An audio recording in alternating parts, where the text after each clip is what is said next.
everybody. It's good to see you all again. Today it is raining, as you can see outside. Yeah. Summer rain, I suppose. Late summer rain. But it looks like we have this entry today, which it could go different ways, I suppose. It's called While You Listen. Learn to listen to me even when you are listening to others. When a friend trusts you enough to pour out heart, soul, and troubles to you, you are standing on holy ground, and you have a holy opportunity to help. But if you only use your own thoughts and wisdom to help that person, then what you are offering is only dry crumbs. Instead, call the Holy Spirit living inside you. Ask Him to think through you, live through you, love through you. Ask Him for the words to say. The Spirit fills you with streams of living water, my love, joy, and peace.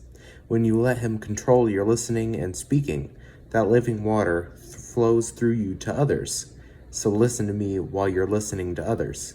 You'll be a blessing to them, and you will be blessed too. Well, I'm going to have to think about that one for a second.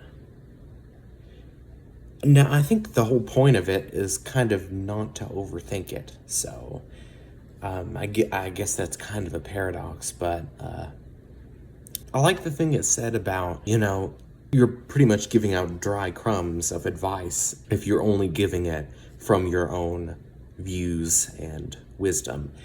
And not only for the reason of the Holy Spirit, which is very important, but also when you look at it from the viewpoints of other people. And you kind of have to have some level of separation, between what you think and what they think, simply because of the ways we do think.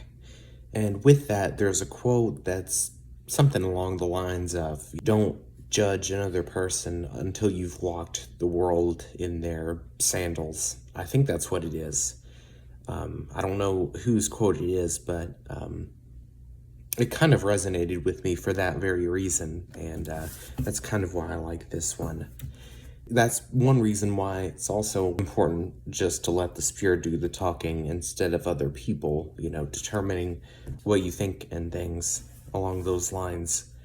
And I don't mean to project a lot onto the message when I say things like don't allow other people make you think so-and-so.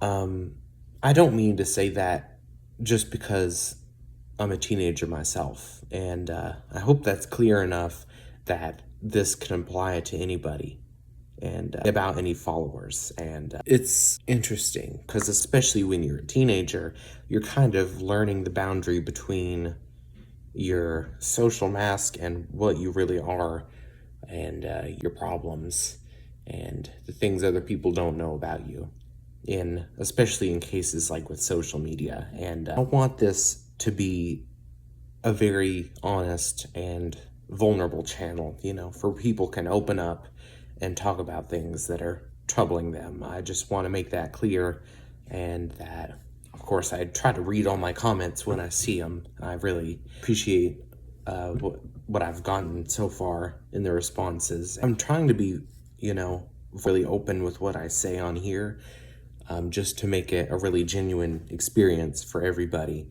But, with teenagers, that's harder because you're still learning how much of yourself do you show, contrasted with how much courtesy or manners you should, put or control yourself with. And I guess there's kind of a line you have to straddle there. But I just wanted to get that across there, that I really appreciate it, and that I've listened to what all of you guys have said.